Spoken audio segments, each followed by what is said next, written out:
In today's video, I'm going to share with you the 6 things that you need to be able to implement as soon as possible or begin to strategize to make sure you can have a successful fat loss approach in 2023. And the biggest failure that I made was not knowing when to end the fat loss phase.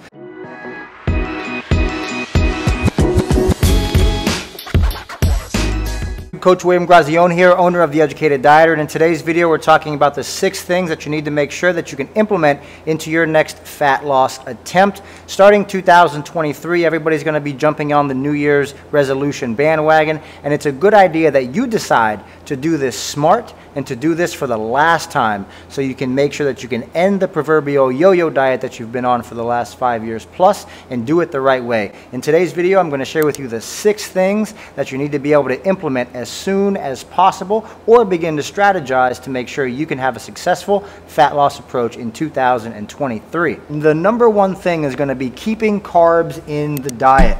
Now, carbs in many cases have to be lowered in order for you to create some form of a calorie deficit, which is responsible for fat oxidation. You do need to be in a calorie deficit to begin to improve insulin sensitivity and make sure you're burning body fat. However, you also need to be mindful that carbohydrates serve a very valuable purpose in making sure that you can maintain your energy and your training performance, which is going to help you maintain muscle. For many of you ladies out there, ensuring that you have glucose available in the diet is going to help you maintain your thyroid health and keep healthy levels of the powerful hormone T3 that does help regulate your thyroid. Many chronic low-calorie consistently dieting women have low thyroid function or hypothyroidism because they're constantly always on low carbohydrates. So don't be that person. Keep the carbs in the diet. Utilize some modality of carb cycling, which we have videos on the channel. You can click in one of these corners and it'll take you to one of those videos.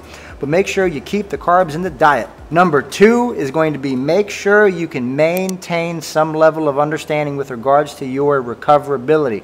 Now, a lot of individuals, when they start something like New Year's resolutions next year, what they're going to do is they're going to go really hard straight out of the gate. And many of them are actually going to get burned out. I don't want you to be one that gets burned out, so make sure that you're paying attention to how well you can recover, and also implement an amount of exercise per week that you know you can actually adhere to and that you know you can sustain for many months to come. Because the reality of being somebody that partakes in a New Year's resolution is many people will go, hashtag no days off for 7 days in a row, and ultimately after a couple weeks they're burned out, they're fried.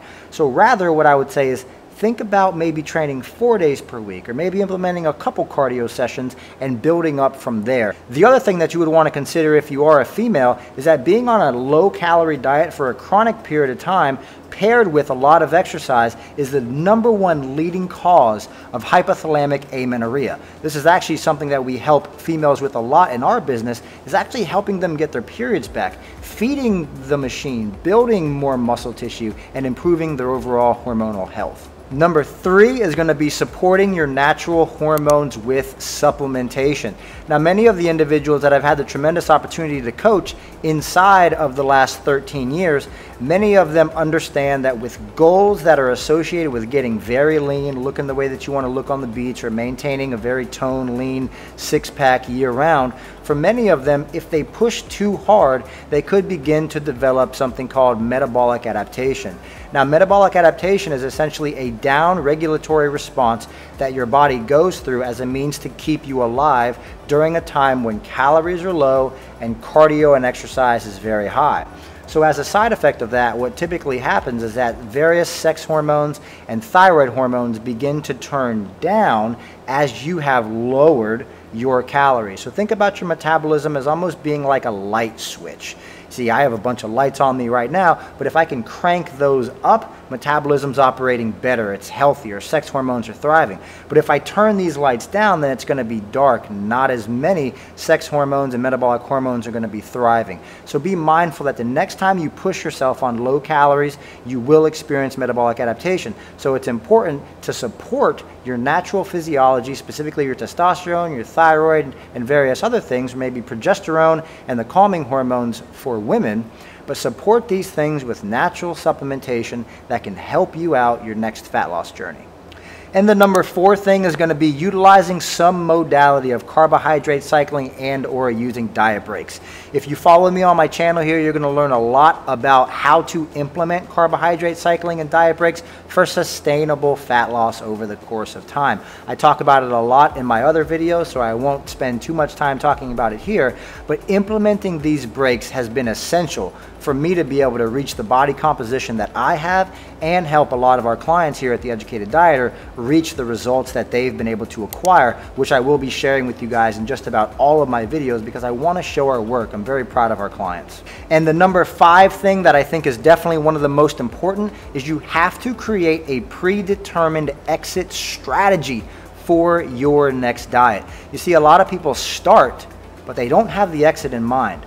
I would rather you start with the exit in mind so that you always have a plan of action. Maybe you're working with a coach right now, or maybe you're doing it all by yourself. That's how I started, was doing it all by myself. And the biggest failure that I made was not knowing when to end the fat loss phase. So one of my biggest tips to you right now is to know when to end your next fat loss journey. Maybe you only go through a fat loss phase for 3 months. Maybe it's 4 months. Maybe it's 5 months. Maybe you have a lot of body fat to lose and you want to push it for longer. But you need to start with the end in mind. Program in some of these refeeds that I mentioned in point number 4. Program in some refeeds, program in some diet breaks so that, again, it can be sustainable and you can adhere to it, because adherence is a #1 thing that you need to be thinking about when it comes to losing body fat. What can I adhere to? So have that predetermined end period, because then you can strategize around how are you going to reverse diet after the fat loss phase is over. And the number 6 thing is going to be being honest with yourself and having somebody to hold you accountable, or having some level of accountability. Maybe that's your best friend, maybe that's your workout partner, or maybe that's a coach, maybe that's your husband or your wife. Have somebody that you're accountable to, that you can share your data with, that you can share your success with. At the end of each week, who are you checking in with? Are you going to check in with yourself? If you are, you need to be very honest with yourself about the things you did really well and the things you didn't do so well. But if you have a coach, again, be honest with that individual. Make sure you're sending them the predetermined information that you need to communicate with them on, and make sure, okay, I'm checking my weight, checking my measurements, checking my strength. How do I feel? Am I progressing? And send that information over, and always be honest with that information. Research actually shows that you are so much more likely, I believe the stat is 90+% more likely to achieve a predetermined goal when you have accountability versus not having any level of accountability at all. Thank you so much for being here on YouTube with me. Just a guy here in my office, in my garage gym, trying to create content to reach more people out there in the world. I appreciate you guys. God bless you. And if you have any questions for me, just go ahead, leave them in the comment section down below, and I can actually answer your question. Now that I got this cool iPad hooked up here, I can pull your questions up from Instagram right here, and I can answer them for you here on YouTube. I appreciate you guys. God bless you once again, and I'll talk to you soon. Bye.